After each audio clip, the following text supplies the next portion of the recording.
예, 관련 내용 전문가와 함께 짚어보겠습니다. 백승훈 한국외대 중동연구소 전임 연구원 연결합니다. 연구원님 나와 계시죠? 네, 안녕하십니까. 예. 자, 이스라엘이 예고했던 가자지구 민간인 대피 시한을 넘겼습니다. 지상전 투입이 코앞이다 이런 기사들이 계속해서 나오고 있는데 날씨 때문에 이 지상군 투입이 좀 지연될 거다 이런 언론 보도가 있었습니다. 네, 맞습니다. 이미 이스라엘군 탱크가 쉴 새 없이 지금 이동하고 있다는 게 외신 보도에서도 많이 나오고 있고, 예. 그다음에 수용부대도 다 자리를 배치한 걸로 지금 나와 있습니다. 그리고 지금 말씀하신 것처럼 그 이스라엘 군부에서 얘기한 그 두 개의 루트를 통해서 지금 자기네들의 군사작전이라고 명명한 북부가자와 가자시 그 지역에서 내려와라. 그 남부 쪽으로 대피해라 해서 두 개의 루트 쪽으로 넘어와라 이렇게 했던 그 24시간 통첩도 다 지났기 때문에 예. 나름 그 지상군 투입의 그 정지 작업은 다 마치지 않았나 봅니다. 그리고 이게 음. 그 조치를 취했던 것도 미국에서 바이든 대통령이 이스라엘 정부에게 국제법을 준수하라고 하는 그 요구에 따라서 음. 가자에 살고 있는 민간인들 대피할 수 있는 시간과 그 방법들을 제시한 거였기 때문에 이게 다 예. 마무리됐기 때문에 이제 아마 그 지상군 투입이 이제 곧 임박하지 않았나 좀 그렇게 보고 있습니다. 예. 날씨가 일단 변수가 될 것 같고 지상군 투입은 돌이킬 수 없는 상황인 것 같은데요. 이스라엘 총리는 이런 말도 했습니다. 하마스를 부숴버릴 것이다. 네타냐후 총리가 내부 여론 때문에 이렇게 강하게 나올 수밖에 없다라는 분석이 있던데 지금 이스라엘 내부는 어떤 상황인 겁니까?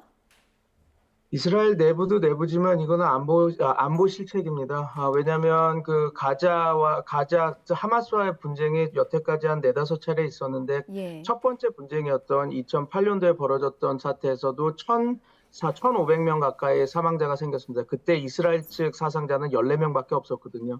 근데 이번에는 1,300명으로 가장 역대급으로 많은 수입니다. 그리고 예. 자기네들이 자랑했던 아이언돔도 다 형해해서 무너졌었고 일시적이지만 그 인질도 150명이나 잡혀가고 그런 큰 어떻게 보면 안보 공백을 보여준 사건이기 때문에 예. 지금 네타냐후 정부에서는 좀 강경한 조치로 우리가 우리 국민들의 안보나 국가 안보를 위해서 이렇게 대응했다는 걸 보여줘야 하기 때문에 음. 강경하게 나올 수밖에 없습니다. 그리고 국민들의 여론도 원래 이스라엘 사람들은 되게 민주적인 사람들이라서 다양한 의견을 냅니다. 근데 요번에 인질극 그리고 다양한 하마스에서 벌어진 그 사륙들을 보면서 이제 그런 그들의 그 트라우마를 다시 불러일으킨 것 같아요. 그래서 소위 나치에 의해서 끌려갔던 음. 그런 그 홀로코스트의 그 경험을 왜냐하면 인질들이 잡혀가고 이렇게 끌려가고 그렇게 참수되고 그런 모습들에서 국민들이 어느 때보다 지금 단결하고 있거든요. 그래서 그런 음. 모든 그 여건이 저는 전면전을 원치는 않지만 예. 좀 정면전을 하기 좋은 방향으로 지금 흘러가는 거 아닌가 싶습니다. 음. 지뢰와 터널이 관건이다라는 기사들이 참 많이 나왔습니다. 이스라엘의 입장에서는 민간인의 희생을 최소화하면서도 150여 명에 달하는 인질을 구출해야 하는 난제도 안고 있는 상황입니다. 이게 시가전으로 진행될 수도 있다는데 만약에 정말 지상군을 투입해서 이스라엘군과 하마스가 맞붙게 되면 어떤 부분으로 인해서 희생이 좀 클 거라고 보십니까? 지금 전장과 그 실제 생활 공간이 합쳐져 있는 공간입니다. 지금 보통 이제 가자시에서 이제 그 하마스가 주 근거지인 가자시에서 이제 작전이 벌어질 것이라고 보이는데 예. 가자는 지금 75만 명이 살고 있는 그냥 도시입니다. 그 음. 안에서 이제 시가전이 이제 벌어질 거라고 보이는데 그 공간은 촘촘하게 지어진 건물 그리고 민간인들 같이 살고 있는 공간이기 때문에 그 음. 민간인 희생이 당연히 일어날 수밖에 없습니다. 그리고 2007년 이후에 가자 장벽을 세우고 막아놨던 것들을 뚫고 다양한 터널이나 밀수를 위해서 자기네들이 생존을 하기 위해서 밀수를 위한 터널, 그다음에 벙커 이런 것들을 너무 촘촘히 그 가자시 안에 자리 잡고 있어서 예. 아마 군사 작전을 하기에는 쉽지 않을 겁니다. 우리가 베트남전, 멀리는 베트남전을 생각해 볼 수 있겠지만 음. 가까이는 2004년 팔루자 이라크 전쟁에서 미국과 영국이 들어가서 했던 군사 작전을 생각해 볼 수 있는데 그때도 이런 시가전이었습니다. 그때는 미국이 경고를 해서 팔루자에 살고 있는 90%의 민간인을 다 대피시키고 그다음에 군사 시가 작전을 들어갔음에도 불구하고 미국 영구층에 아주 트라우마를 남긴 많은 희생자를 남긴 사건이 있거든요. 그래서 음. 아마 전쟁이 이렇게 진행된다면 그와 비슷한 피해와 그 양상으로 흘러가지 않을까 싶습니다. 지금 말씀하신 팔루자 사건이요. 바이든 미국 대통령이 이스라엘이 가자 지구를 점령하면 큰 실수가 될 것이다 이렇게 말을 했잖아요. 그 같은 맥락이라고 볼 수 있는 겁니까? 조금은 다르긴 한데요. 왜냐하면 그 바이든 대통령이 왜 그 이스라엘에게 지금 지원을 전폭적으로 하고 있지만 군대를 주둔시키지 말아라 한 이유는 이 군대를 주둔함으로써 그 다양한 그 분쟁 그리고 확전 양상으로 갈 수 있는 요인이 있기 때문에 그렇습니다. 음. 그래서 그 지금 바이든 행정부 입장에서는 지금 어떻게 보면 이 이스라엘 팔레스타인 분쟁이 전격적으로 되고 그 국제전으로 돼서 문제가 됐을 때는 예. 지금 바이든 행정부의 대중동 정책은 모든 게 다 실패하는 게 되거든요. 이스라엘 음. 팔레스타인 평화협상도 실패했고 소위 음. 말해서 JCPOA 이란 핵협상도 재개한다 그랬는데 지금 안 되고 있는 상황에서 어떻게 네. 보면 미국의 대중동 정책이 이렇게 아무것도 못하고 지나가는 대통령이 없었기 때문에 아마 음. 이게 재선에도 영향을 끼치기 때문에 그런 측면에서도 전선이 확대되는 그런 것들을 막기 위해서 이스라엘군의 그 주둔 자체를 조금 자제하라고 이렇게 요구하고 있는 것 같습니다. 예. 무엇보다 민간인들의 안전이 굉장히 위협을 받고 있는 상황입니다. 앞서 가자시의 특징에 대해서 설명을 해주셨잖아요. 건물이 굉장히 촘촘하게 있고 민간인과 하마스 대원들이 함께 거주하고 있는 그런 도시이다라는 부분을 설명을 해주셨는데 이스라엘군은 팔레스타인 민간인은 적이 아니라면서 대피를 명령했지만 대피도 이게 쉽지가 않아요. 하마스군이 대피는 또 막고 있는 상황이거든요. 또 고향을 떠나기도 쉽지는 않은 것 같고 안전 통로를 확보하는 것 자체가 문제가 될 것 같은데 이 부분, 이 과정에서 민간인들의 피해는 어쩔 수 없는 겁니까?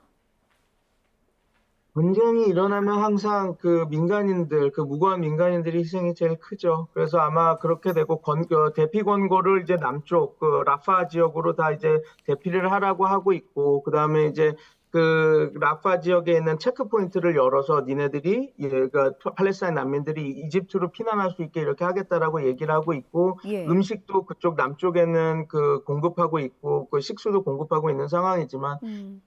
이 짧은 시간에 자기 근거지를 떠나라. 그렇게 했을 때 쉽게 떠날 수 있는 사람들 많지 않을 겁니다. 그리고 또 노약자들도 있을 예. 것이고 소녀 그 미성년자들 있지 않겠습니까? 그래서 예. 이렇게 보시면 됩니다. 이스라엘이 뭐라 그럴까요? 홀로코스트 앞에서 음. 다 자기네들이 끌려가 죽을지도 알면서도 다른 곳으로 도피 못했던 거는 노약자, 자기가 먼 여행을 할 수 없는 그런 상황들에 있는 사람들도 분명히 있기 때문에 이제 그냥 짧은 시간에 이곳을 떠나라. 우리가 조만간 여기를 폭격하겠다라고 했을 때 예. 이 사람들이 그냥 마냥 이렇게 피난하고 그렇게 할 수는 쉽지는 않죠. 지금 그렇군요. 상황에서.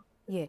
연구원이 말씀하시면서 옆에 화면에 가자지구 아이들 그리고 가자지구 주민들이 물을 뜨는 모습이 나왔습니다. 저희가 자막으로도 먼저 보내드렸는데 이스라엘이 가자지구 남부에 물 공급을 다시 시작했다라는 소식이 들렸습니다. 이거는 어떤 의도가 있다고 봐야 될까요?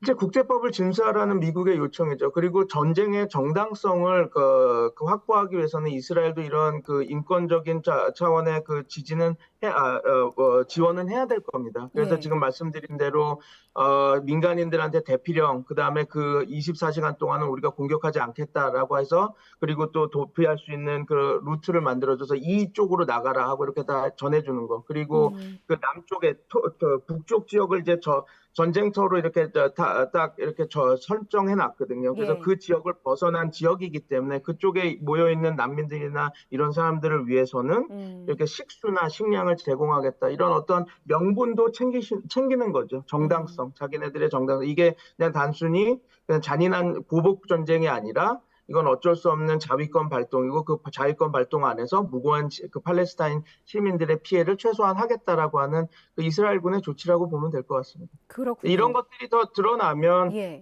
이제 지상군 파견을 하겠다라는 강한 의지로도 읽히는 거죠. 그런 것들을 하고 그렇게도 해석을 할 수가 있군요.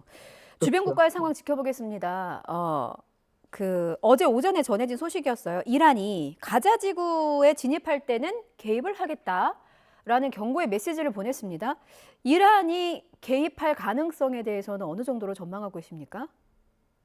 이란이 지금 이제 레버러지를 올리기 위해 이런 이야기를 지렛대를 올리기 위해서 자기네들이 이야기를 한 걸 텐데요. 예. 아마 직접적인 이란군의 그 투입은 쉽지는 않을 겁니다. 음. 왜냐하면 그 하마스가 있는 가자 지구로 이동하는 수단, 그게 그 뭐 이란이 갖고 있는 그 비행기라든지 F-14 이런 전폭기들이 만약에 떠서 들어간다고 해도 그 이스라엘 F-16이나 그 제공권은 훨씬 더 우위에 있거든요. 그래서 음. 만약에 하게 된다면 반란전, 분란전, 그러니까 소위 말하는 이란 혁명 수비대를 이용한 이제 그런 게릴라전이 될 거고요. 아마 예. 그들이 그 프록시라고 하는 그 다양한 시아파 민병대들, 그리고 그 레바논의 히즈볼라 이런 세력들을 이용해서 나름 그 전쟁에 개입을 하려고 하는 그런 것들이 있겠죠. 아마 이란이 할 수 있는 최대치가 아닐까라고 봅니다. 음.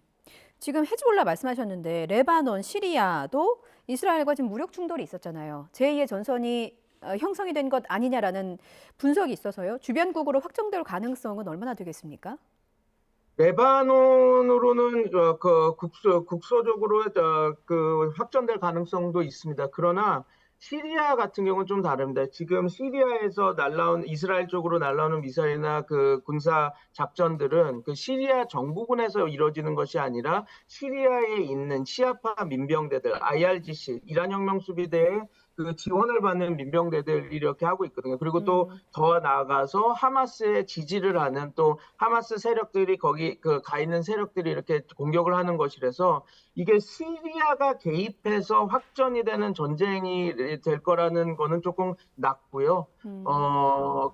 그리고 또 지금 시리아 아사드 정권이 지금 그 확전을 할 수 있는 경제 상황이나 정치 상황이 아니기 때문에 시리아가 전쟁에 참여해서 확대될 가능성은 좀 낮게 보는 편입니다. 단 음. 말씀드린 대로 시리아에 근거하고 있는 그 시아파 민병대들, 그리고 하마스 조직들, 그 다음에 그 레바논의 헤즈볼라 같은 경우는 어느 정도 그 개입할 수 있는 그 상황들은 지금 이거 벌어지고 있다. 왜냐하면 지금 그래서 바이든 대통령도 주둔하지 말아라고 한 것이 그겁니다. 이스라엘이 거기서 군사작전을 하고 그런 것 정도로는 이제 레바논이나 히즈볼라나 이란이 개입하는 그 유인이 좀 떨어지는데 예. 만약에 주둔을 하게 되면 이제 그들이 직접 개입할 수 있는 명분을 주어지는 거기 때문에 그걸 음. 하지 말라고 좀 막고 있는 것이죠.